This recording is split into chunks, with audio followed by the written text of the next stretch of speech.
وضو کی اہمیت قرآن پاک اور حدیث کی روشنی میں۔ وضو کی اہمیت قرآن پاک کی روشنی میں۔ وضو کی اہمیت کا اندازہ اس بات سے لگایا جا سکتا ہے کہ قرآن مجید میں اس کا واضح حکم ہے اور یہ وضاحت بھی موجود ہے کہ نماز کے لیے وضو شرط ہے۔ ترجمہ: اے ایمان والو، جب تم کھڑے ہو جاؤ نماز کے لیے تو دھو لیا کرو اپنے منہ اور اپنے ہاتھ کہنیوں تک، اور مسح کر لیا کرو اپنے سروں کا، اور دھو لیا کرو اپنے پیروں کو ٹخنوں تک۔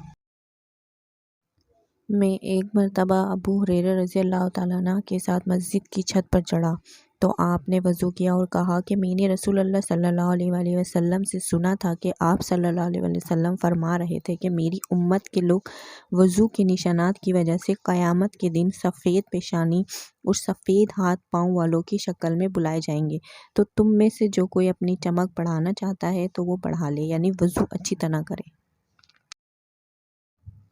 باوضو رہنے کے 7 فضائل۔ جو ہمیشہ باوضو رہے اللہ تعالیٰ اس کو 7 فضیلتوں سے مشرف فرمائے۔ ملائکہ اس کی صحبت میں رغبت کریں، قلم اس کی نیکیاں لکھتا رہے، اس کے اعضاء تسبیح کریں، اس کے تکبیر اولیٰ فوت نہ ہو۔ جب سوئے اللہ تعالیٰ کچھ فرشتے بھیجے کہ جن و انس کی شر سے اس کی حفاظت کریں۔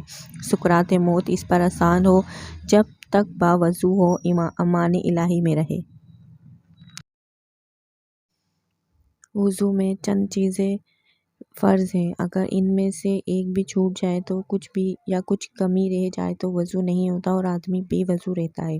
وضو میں صرف 4 چیزیں فرض ہیں: ایک مرتبہ سارا منہ دھونا، ایک مرتبہ کہنیوں سمیت دونوں ہاتھ دھونا، ایک بار چوتھائی سر کا مسح کرنا، ایک مرتبہ ٹخنوں سمیت دونوں پاؤں دھونا۔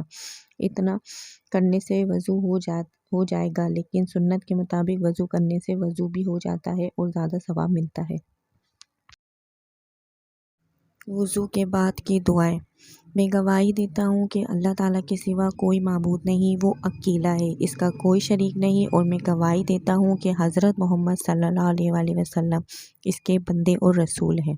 دوسری دعا: اے اللہ عز و جل، مجھے کثرت سے توبہ کرنے والوں میں بنا دے اور مجھے پاکیزہ رہنے والوں میں شامل کر دے۔ حدیث پاک میں ہے، جس نے اچھی طرح وضو کیا اور کلمہ شہادت پڑھا، اس کے لیے جنت کے 8 دروازے کھول دیے جاتے ہیں، جس سے چاہے اندر داخل ہو۔ جو نماز مسواک کر کے پڑھی جائے وہ اس نماز سے جو بلا مسواک کے پڑھی جائے 70 درجہ افضل ہے۔ مسواک اس طرح کرنا چاہیے کہ چھوٹی انگلی اور انگوٹھا مسواک کی جانب اور باقی انگلیاں مسواک پر رہیں۔ مسواک کرتے وقت یہ نیت ہونی چاہیے کہ میں نے اپنے منہ کو قرآن پاک کے لیے یا نماز میں خدا کے ذکر کرنے کے لیے پاک کرتا ہوں۔